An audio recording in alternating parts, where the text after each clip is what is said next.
Hello everyone, welcome to my world channel. ఈరోజు మేము car shape chocolates చేసామండి. నేను ఎలా చేశానో చెప్తాను.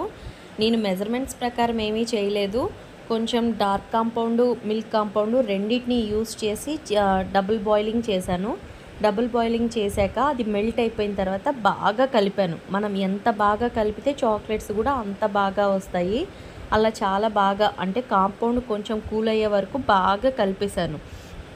బాగా కలిపిన తర్వాత నా దగ్గర కార్ షేప్ మౌల్డ్స్ ఉన్నాయి చాక్లెట్వి. ఆ కార్ షేప్ మౌల్డ్ తీసుకొని వాటిని క్లీన్ చేసి, తడి లేకుండా ఉండాలి ముందు. ఏదైనా మన చేతులు కానీ బౌల్స్ మౌల్డ్స్ అన్నీ తడి లేకుండా ఉండాలి. ఆ మౌల్డ్స్ తీసుకొని అందులో ఈ కాంపౌండ్ని అందులో వేసేసాను.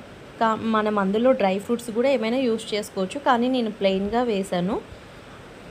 ఆ మౌల్డ్లో అంతా ఫిల్ చేసిన తర్వాత దాన్ని తీసుకెళ్ళి డీప్ ఫ్రీజ్లో పెట్టాను ఒక 15-20 మినిట్స్.